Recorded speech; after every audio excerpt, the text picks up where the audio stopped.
প্রিয় দর্শক শ্রোতা ভাই বোনেরা, বাংলাদেশি বাংলা ভাষী বন্ধুরা, আশা করি আপনারা সকলে ভালো আছেন। আলহামদুলিল্লাহ, আমরাও ভালো আছি। একটি শিরোনাম দেখতে পাচ্ছেন, বাংলাদেশ সাবধান, বিশ্ব ষড়যন্ত্রকারীরা ডিভাইড অ্যান্ড রুল কার্যকর করতে চাইছে। ডিভাইড অ্যান্ড রুল আরবিতে বলে ফাররিক তাসুদ।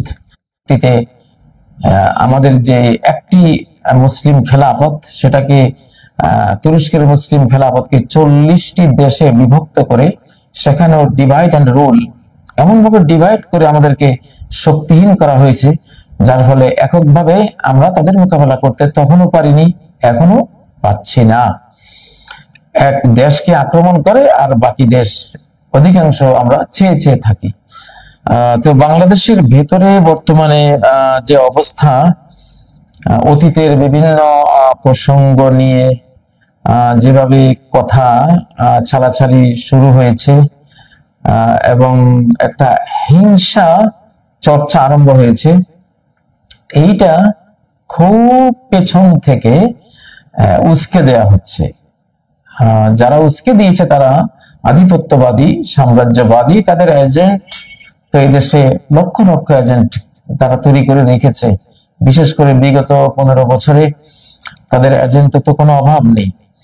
তো এরাই খুব দূর থেকে বুদ্ধিভিত্তিক কতগুলো যৌক্তিক বিষয় সামনে এনে আমাদেরকে একটা বিরাট অনৈক্যের দিকে ঠেলে দিচ্ছে, যাতে করে সামনে যে বাংলাদেশ আক্রান্ত হওয়ার একটা বা বাংলাদেশকে টুকরো করার নতুন যে বিশ্ব মানচিত্র তৈরি হয়েছে, সেই মানচিত্রের আওতায় আমাদের দেশকেও টুকরো টুকরো করার যে ষড়যন্ত্র করে রাখা আছে, সেটা বাস্তবায়ন যাতে করা যায়, এই জন্য বিভিন্ন দলগুলোকে এখন থেকে তারা একেবারে টুকরো টুকরো করে ফেলার কাজ শুরু করেছে, আর আমরা তাদের ফাঁদে পা দিচ্ছি।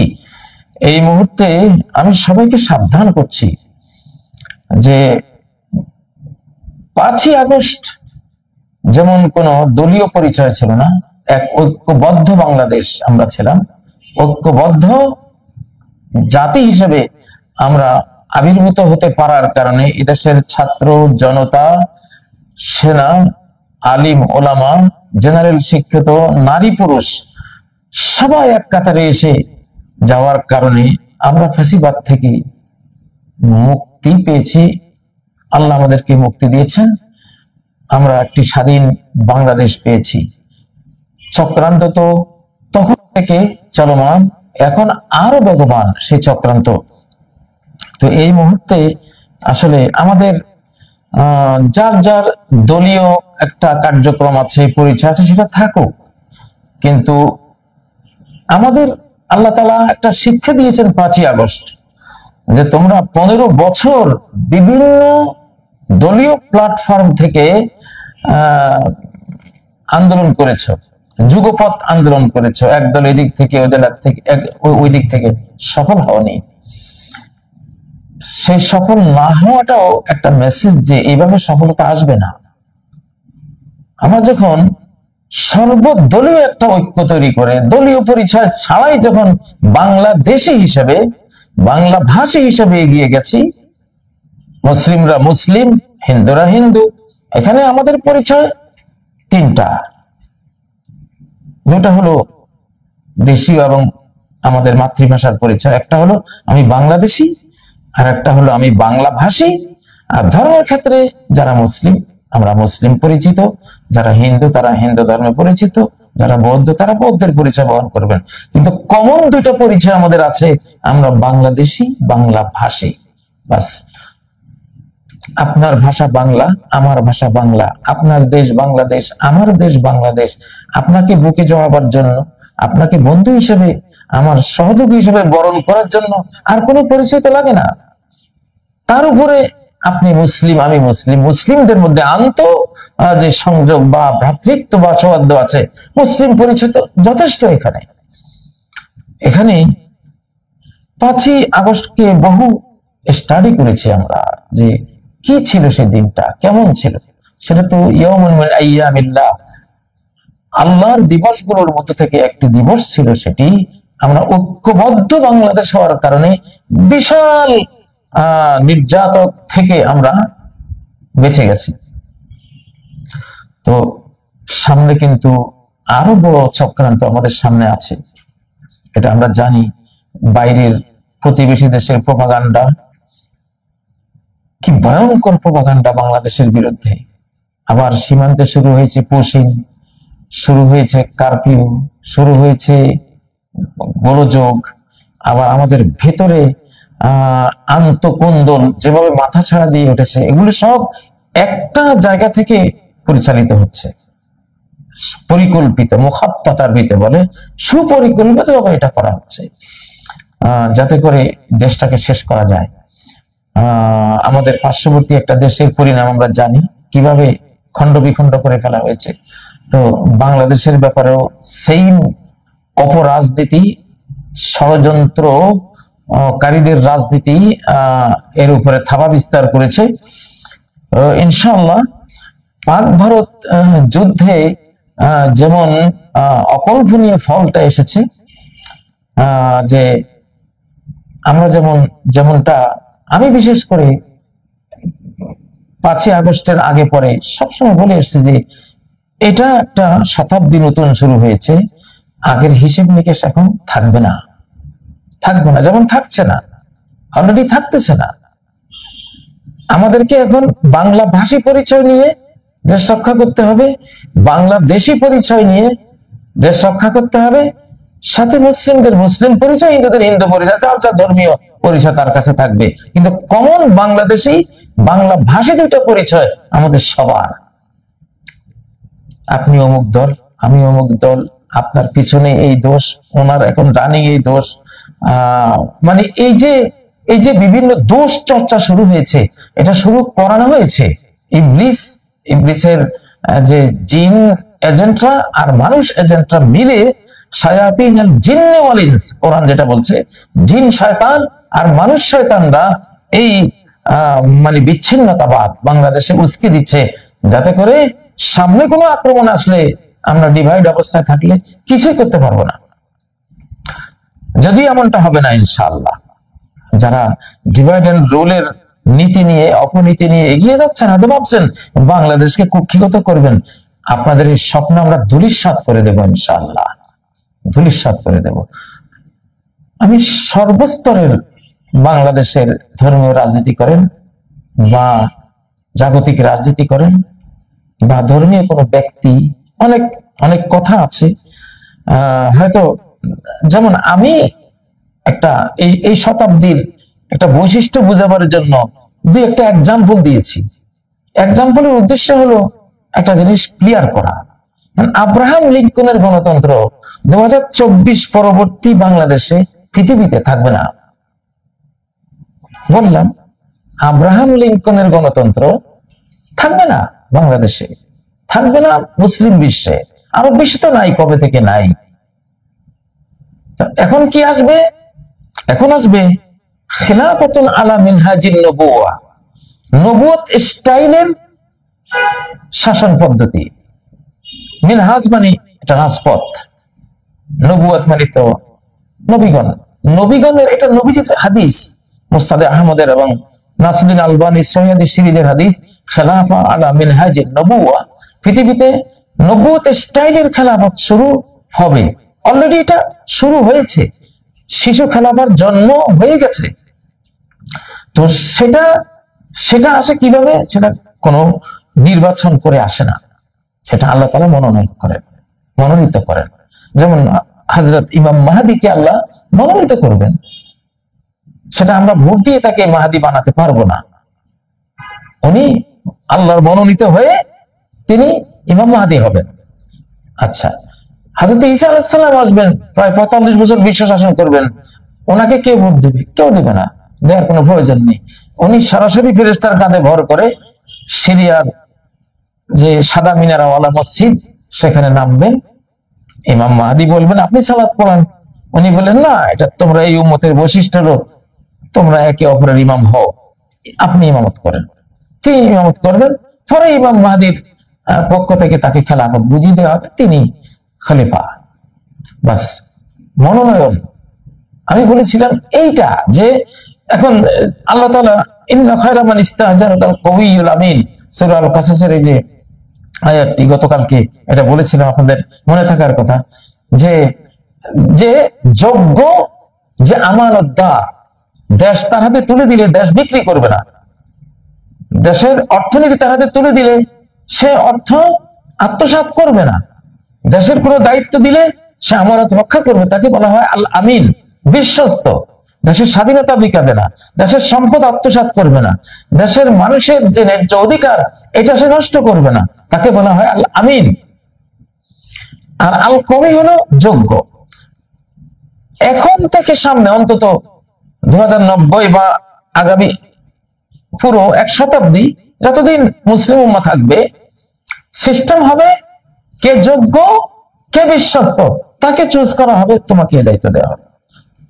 এটা যিনি সামরিক যোগ্য, সামরিকভাবে বিশ্বস্ত, দেশ বিক্রি করবেন না, নিজের জীবন সবকিছু বিলিয়ে দিয়ে দেশ রক্ষা করবেন, তিনি হলেন সামরিক খাতের যোগ্য, সামরিক খাতের বিশ্বস্ত। আচ্ছা, যিনি অর্থনীতির ক্ষেত্রে বুঝেন ভালো অর্থনীতি, আবার তিনি আমানতদার, 1 পয়সাও তিনি নষ্ট করবেন না, তিনি অর্থনীতির আল কওয়িয়ুল আমিন, যোগ্য বিশ্বস্ত, তাকে চুজ করবেন আল্লাহ তাআলা, মানুষকে দিয়ে চুজ করাবেন, তাকে ওই দায়িত্বে বসিয়ে দেওয়া হবে। যিনি শিক্ষা খাতের যোগ্য বিশ্বস্ত, তাকে শিক্ষা খাতে বসিয়ে দেওয়া হবে। আমি এই কথাটা বুঝাবার জন্য বলেছিলাম যে এখন আপনারা ভোট দিবেন আর ভোটে চরিত্র নাই, তার কোনো আমানতদারি নেই, তার কোনো যোগ্যতা নাই, সে একটা দলীয় ব্যানার ব্যবহার করে সে ক্ষমতা আসবে, এই সিস্টেমটা নাই হয়ে গেছে। ইনশাআল্লাহ যে কথাগুলো বলছি প্রত্যেকটা কথা সামনে প্রমাণিত পাবেন আপনারা। আমি বলার কারণে এটা হবে না, আল্লাহ এটা করবেন। কোরআন থেকে সুন্নাহ থেকে বুঝতে পারছি, সে বুঝটা আপনাদেরকে বলছি। আমি বললাম এইটা যে আল্লাহ তাআলা নবীগণকে চুজ করেছেন, শেষ জামানার খলিফাদেরকেও চুজ করবেন। নবীরাও নির্বাচনে আসেননি, আল্লাহ নির্বাচনে আসেন না, কোন ওলিও ওলি নির্বাচিত হন না, এগুলো আল্লাহর ইখতিয়ার, আল্লাহ মনোনীত করেন।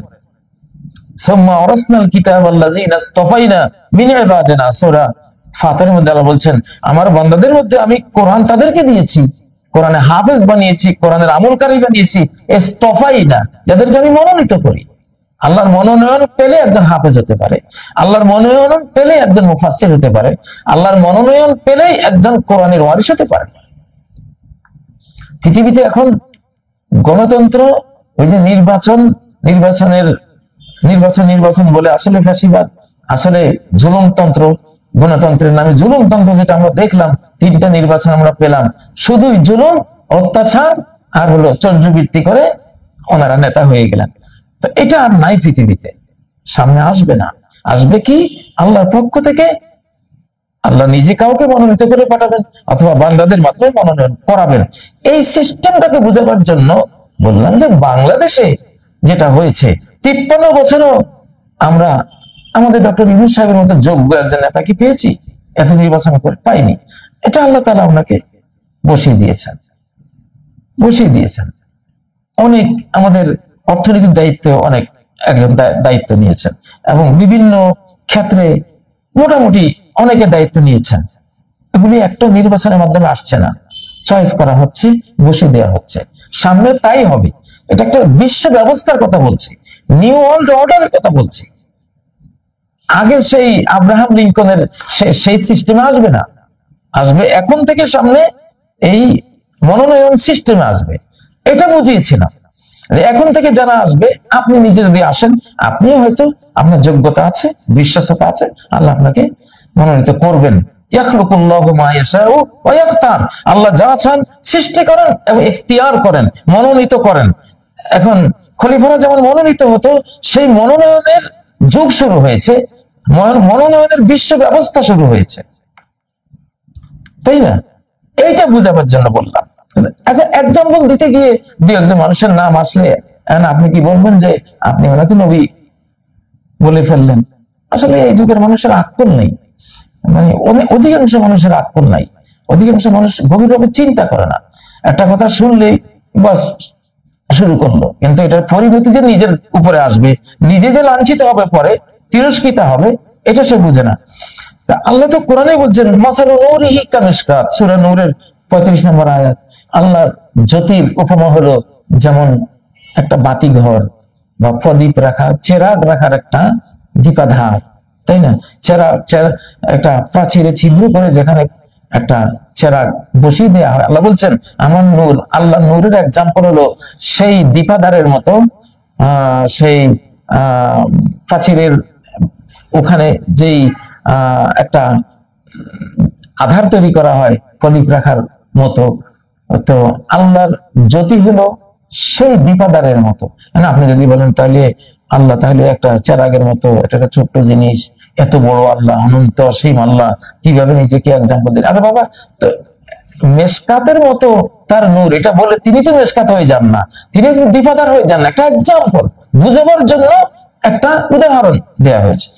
সূরা আল ফাতির 29 নম্বর আয়াতে বলা হয়েছে যে মুহাম্মদুর রাসূলুল্লাহ সাল্লাল্লাহু আলাইহি ওয়াসাল্লাম এবং তার সাথে যারা আছেন তারা কেমন কাজারাইন আখরাজা শাতাহু, যেমন একটা চারা গাছ যে তার পাতা বের করেছে, তারপর ফাআযারাহু, তারপর এটাকে আরো পাতা এবং কিশলয়গুলো বেরিয়ে শক্তিশালী করেছে। এখন আল্লাহ রাসূল এবং সাহাবীদেরকে স্বয়ং আল্লাহ সূরা আল ফাতির 29 নম্বর আয়াতে একটা চারা গাছের সাথে তুলনা করবেন। আপনি কি বলবেন তাইলে এটা কেমন হলো? নবীজির এত বড় মর্যাদা, ওনাকে চারা গাছ কিভাবে বলা হলো? এই যে কথায় কথায় আসলে কিছু মানুষ, মোটা বুদ্ধির মানুষ নিয়ে বহুত বিপদ হয়, এরাই সমাজটাকে নষ্ট করে। একটা কথা বুঝে না, নিজে বুঝে না। ও আফাতুহু মিনাল ফাহামিস সাকিমি, তার আফত হলো সে নিজে, তার বিপদ হলো সে নিজে বিপদ, সে নিজে বুঝে না, তার মোটা বুদ্ধি। অমুক কাফের, তমুক কাফের, মিলাদ ভরে নাই সে কাফের, অমুক এ কথা বলছে সে কাফের। উনি মানে কুফুরির এজেন্সি নিয়ে বসে আছেন বাংলাদেশে, কিছু আমাদের বন্ধুরা আছে কুফুরির এজেন্সি নিয়ে ওনারা ব্যবসা করেন। তো এটা খুব খারাপ জিনিস। আউয়ালু বিদআতিন ফিল ইসলামি আত-তাকফির, ইসলামের প্রথম বেদাত, প্রথম কুসংস্কার হলো এক মুসলিম আরেক মুসলিমকে কাফের বলা। সেই বেদাতটা বাংলাদেশে আমাদের কিছু বন্ধুরা খুব চর্চা করেন, খুব দুঃখ লাগে। অথচ আফাতুহু মিনাল ফাহামিস সাকিমি, তার রোগগুলো বুঝতেই তার বিপদ, সে নিজে বুঝে না। তো যাই হোক, এখন কথা হলো বাংলাদেশকে এই যে কাদা ছোঁয়াছুরির পরিবেশ, পিছন থেকে বুদ্ধি দিচ্ছে কেউ, ইবলিস আর ইবলিসের জিন সহযোগীরা আর মানুষ সহযোগীরা বুদ্ধি দিয়ে লাগিয়ে দিচ্ছে কাদা ছোঁয়াছুরি। তো আশা করি এগুলো করবেন না আপনারা। 3টা পরিচয়ে বাংলাদেশটাকে রক্ষা করেন। আপনি মুসলিম অথবা আপনি হিন্দু বা বৌদ্ধ, যে কোনো একটা পরিচয় আপনি নেন, আর আপনি বাংলাদেশী, আপনি বাংলাভাষী, বাস।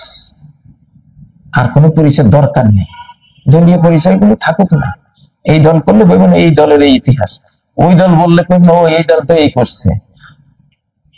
কবি ইকবালের যে শেখোয়া জবাবে শেখোয়া একটা কবিতা আছে, সেখানে 2টা কবিতা, কেউ জিয়া কার বানু সুদ ফারা মোশরহ ফিক্রে ফারদা না করো মাহবে গমে দোষ রহ। মানে এগুলির বাংলা হলো ইচ্ছে করে লোভ্য ছেড়ে ক্ষতির দায়ে পড়ব কেন, ভবিষ্যতের চিন্তা ছেড়ে অতীত তরে কাঁদবো কেন, অবাক হয়ে বুলবুলিদের বিলাপ গাথা শুনবো কেন, আমি তো আর পুষ্প নহি চুপ করিয়া থাকবো কেন। ডক্টর ইকবালের কবিতা। এই যে লোভ্য ছেড়ে ইচ্ছে করে ক্ষতির দায়ে পড়বো কেন, ভবিষ্যতের চিন্তা ছেড়ে অতীত তরে কাঁদবো কেন। মানে অতীত নিয়ে এত কাঁদা ছোড়াছড়ি তো এখন সময় না ভাই। এখন তো একটা বিরাট বাংলাদেশ এক ধরনের টালমটাল অবস্থার মধ্যে আছে। দয়া করে বিভেদের কথাগুলো কেউ বলবেন না।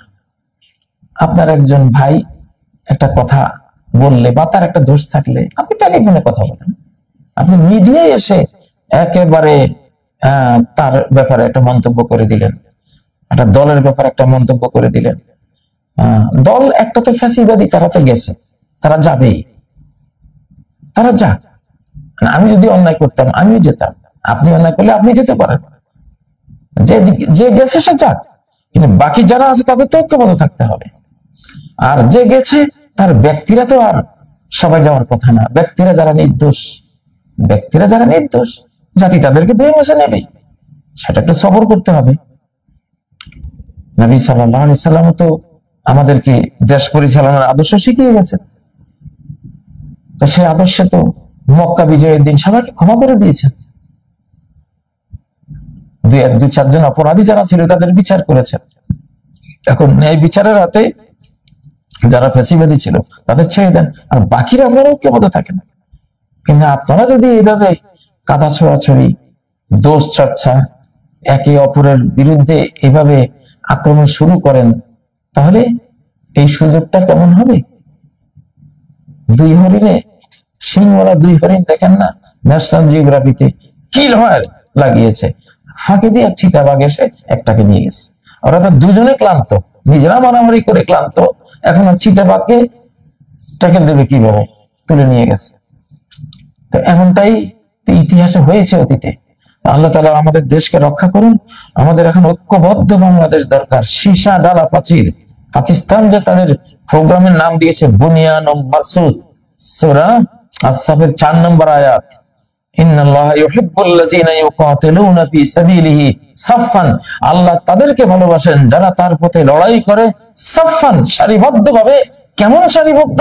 কান্নাহুম বুনিয়ানুম মারসুস, যেন তারা সীসা ঢালা প্রাচীর। বুনিয়ান মানে প্রাচীর, মারসুস মানে সীসা ঢালা প্রাচীর।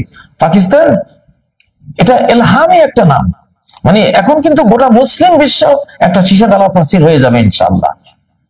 আমি আমার একটা এপিসোডে বলেছিলাম যে 57 মুসলিম দেশ মিলে অলরেডি একটা মুসলিম যুক্তরাষ্ট্র হয়ে আছে, জনগণ পর্যায়ে হয়ে গেছে ইনশাআল্লাহ। এই জন্য পাকিস্তান আক্রান্ত হয়েছে, তুরস্ক এগিয়ে আসছে, আজারবাইজান এগিয়ে আসছে, সৌদি আরব, তারপরে কাতার, আরব আমিরাত, সবাই মোটামুটি আসার জন্য রেডি হচ্ছিল। তো এখন আস্তে আস্তে দেখবেন আমরা বাংলাদেশ যদি আক্রান্ত হই, সারা পৃথিবীর মুসলিম 57 দেশেই বাকি 56 দেশ হুমকি খেয়ে পড়বে বাংলাদেশে ইনশাআল্লাহ, বাংলাদেশের পাশে আসে দাঁড়াবে। কারণ এটা এখন মুসলিম যুক্তরাষ্ট্র, 4,17,00,000+ বর্গ কিলোমিটারের বিশাল সাম্রাজ্যের মালিক আমরা ছোটখাটো না। আমাদের বাংলাদেশ নিয়ে কেউ চক্রান্ত করলে 57 দেশের সমন্বিত মার তার কপালে আছে ইনশাআল্লাহ। আকাশের মার তো আছেই। অতএব এই দেশ নিয়ে কেউ চক্রান্ত করবেন না। আর বন্ধুরা, যেই কর্মে যে পেশাতেই থাকুন না কেন, রমসাদের ফাঁদে পা দিবেন না। তারাই এখন বিভেদের বীজ বপন করতে শুরু করেছে এই দেশে। এক এক দলকে এক এক ভাবে টের পাচ্ছি, অবস্থা দেখি তো বুঝতেছি যে কোনখান থেকে তারা ছড়ি ঘুরাচ্ছে। ওই যে পাক ভারত যুদ্ধটা দেখবেন, ওখানে যারা পরাজিত হয়েছে, সে পরাজয়ের সেই আফসোস, সে দুঃখ ঘুচাবার জন্য যে কোনো টাইমে এইদিকে তারা অলরেডি তো প্রস্তুত হয়ে বসে আছে, একটা বিশাল বিপর্যয় ঘটাবার পরিকল্পনা করে বসে আছে। এই সময় জাতির মধ্যে অনেকের বীজ যারা বপন করবেন, অযথাই নিজে বুঝেন না, দোষ হলো নিজের দোষ। ভাই কার না আছে? নিজের দোষটা হলো আপনি ঠিক মতো বুঝেন নাই, আপনি না বুঝে আমার সমালোচনা করলেন, বা আমি না বুঝে আপনার সমালোচনা করলাম। এটা তো ঠিক না, এগুলো ঠিক না। সমালোচনা আমার জীবনে আজকে কত 2 দশকেরও বেশি, প্রায় 3 দশক মিডিয়ায় কাজ করি, একটা দিনে তো কারো নাম ধরে সমালোচনা করিনি, আজও করি নাই। অথচ কত আমার বন্ধুরা আছেন নাম নিয়ে একেবারে কত রকমের ফতোয়া দেন, যেন উনি কেবল মুসলিম, পৃথিবীতে ঈমান শুধু ওনারই আছে। আসলে আরেকজনকে কাফের বলে কারা? যার ভিতরে কুফরি থাকতে পারে। একজন মুমিনকে যারা কাফের বলে, তার নিজের ব্যাপারে সন্দেহ আছে। নবীজি বলেছেন, ইল্লা বাআবিহা আহাদুহুমা মান ক্বালা লিআখিহিল মুসলিম ইয়া কাফের, যে ব্যক্তি বলবে তার মুসলমান ভাইকে কাফের, তাহলে বুঝতে হবে যদি ওই মুসলিমটা কাফের না হতে যে বলেছে, তার ভিতরে কুফরি আছে, সে নিজে ওই ডিজিজে আক্রান্ত, ওই রোগে আক্রান্ত। এই জন্য সে আরেকজনকে নিজের আয়নায় বিচার করে। তো এমনটা করা ঠিক না। আর অতীতের এই কাটা ছোঁড়াছড়ি গুলি বাদ দেন, সামনের মহাবিপর্যয় সামনে কিভাবে ঠেকাবেন এটা চিন্তা করেন, ইনশাআল্লাহ আল্লাহ তাআলা তাহলে রক্ষা করবেন। অযথাই কাদা ছোঁয়াছুঁড়ি থেকে বেরিয়ে আসেন। সুবহানাকাল্লাহুম্মা ওয়া বিহামদিক, আশহাদু আল্লা ইলাহা ইল্লা আনতা, আস্তাগফিরুকা ওয়া আতুবু ইলাইক। আসসালামু আলাইকুম ওয়া রাহমাতুল্লাহি ওয়া বারাকাতুহু।